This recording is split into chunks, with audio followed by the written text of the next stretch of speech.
How did I create these awesome light effects, you ask? Well, this video is just about that. The secret tool is a spotlight projector. Today I will show you Nanlite's Forza projector, the FMM 19. We will cover what this thing is, what is it for, should you get one, and of course the pros and cons, as well as some unique use cases that will make your creative imagination crave for it. So make sure to watch the full video, but first, intro.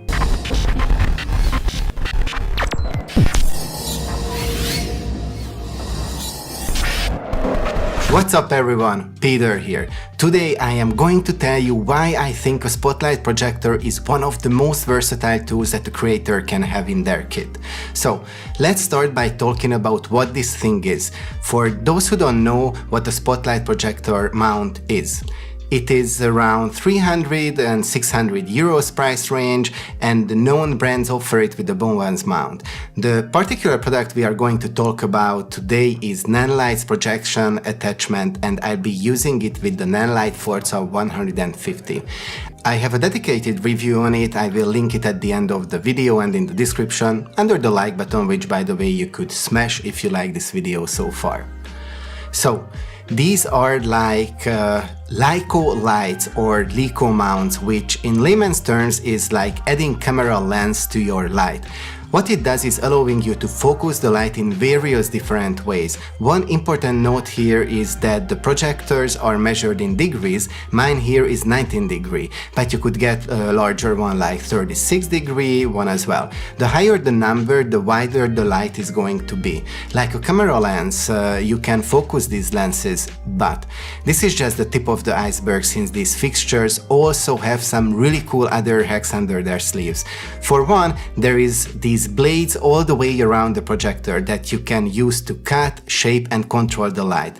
This is super useful when you want to add an extra spotlight to a particular area. For example, when I am doing product videography, I have been wishing for a way to highlight the labels.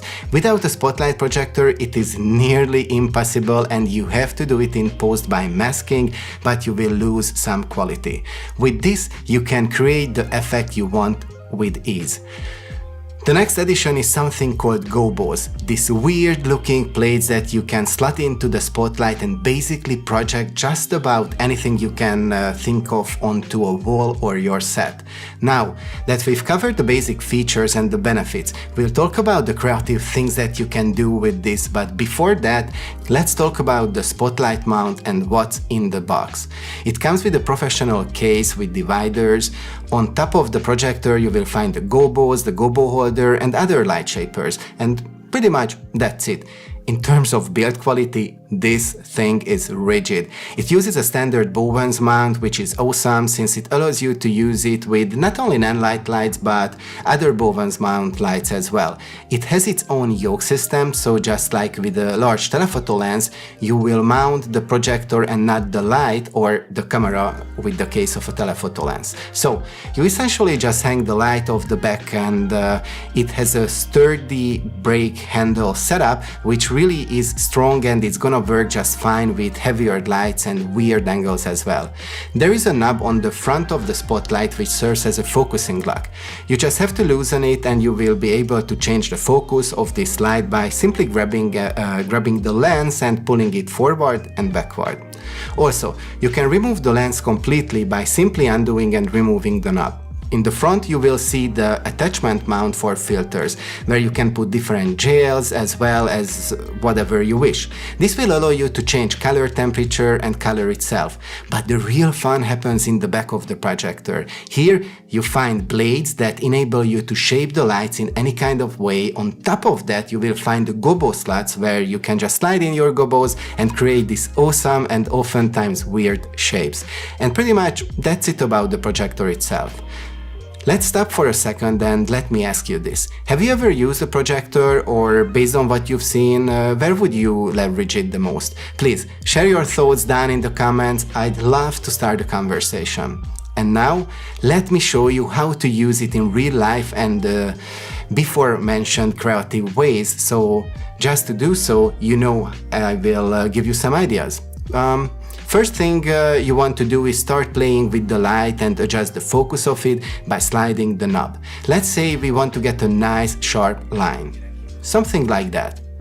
Now we can decide what shape we want to create, which is one of the coolest features that really sells this nifty thing instantly, at least in my opinion. So you do this by cutting the circles with the blades. Let's say we want to have a square. One thing to note here is that the wider the degree is, the more bows you get.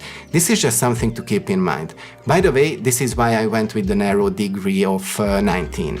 Let's spend a minute on the operation of the blades. You have these handles here on all the sides, and the tricky thing is that it's the opposite of what you would think when it comes to operation. So when I push the top knob down, it actually is pushing it up from the bottom. By the way, you can also rotate the handle so you can get super creative. For example, you can create a really fine laser sharp lines which look awesome with some haze. I think that would be incredible.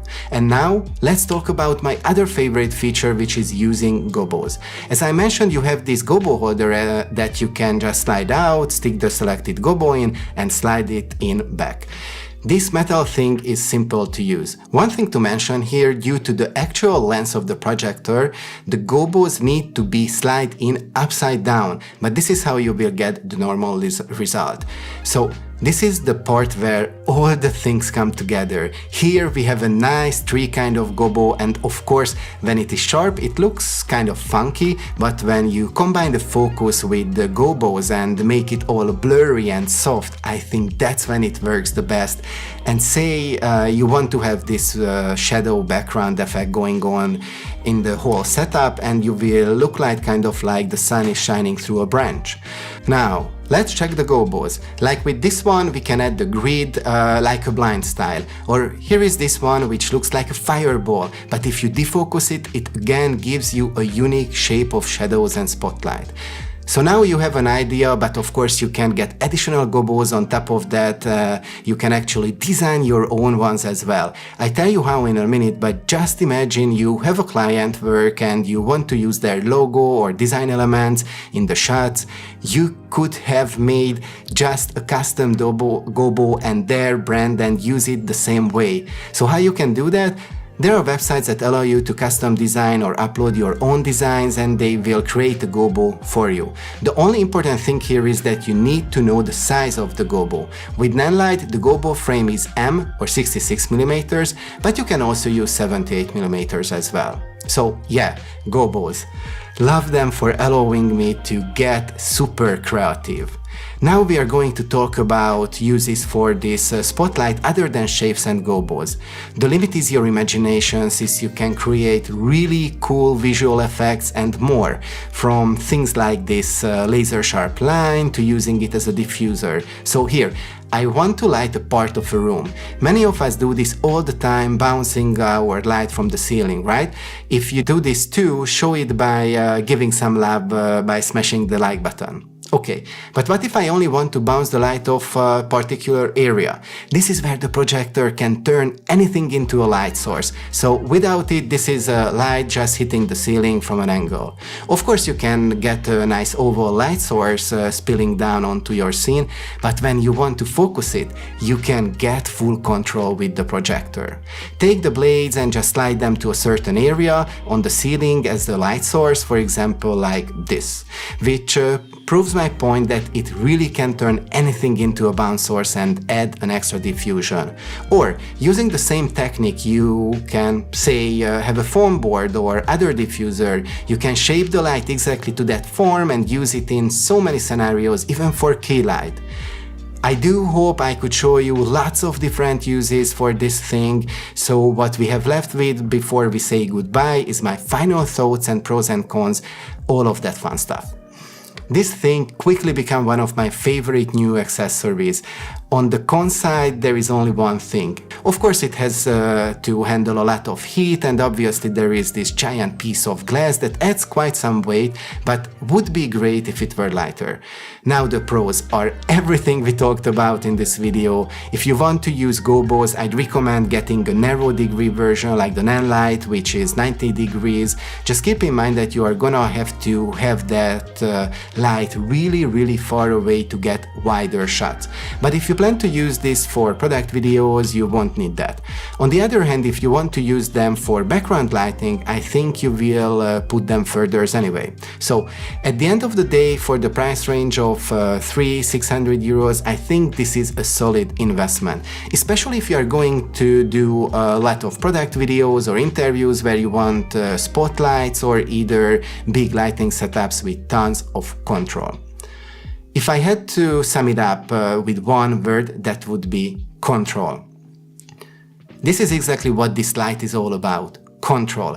Being able to perfectly cut and bounce off exact shapes, and also the gobos are fun features that can add to your set if you want to mix things up. Or, of course, if you are just looking for your first light modifier and just a nice soft light, you might want to get your hands on a large softbox. This is a more specific tool, but one that I think gives you tons of options. Now, before we wrap up this review, I would like to thank Nanlite for sending it out for a review. It really is a dream come true for me.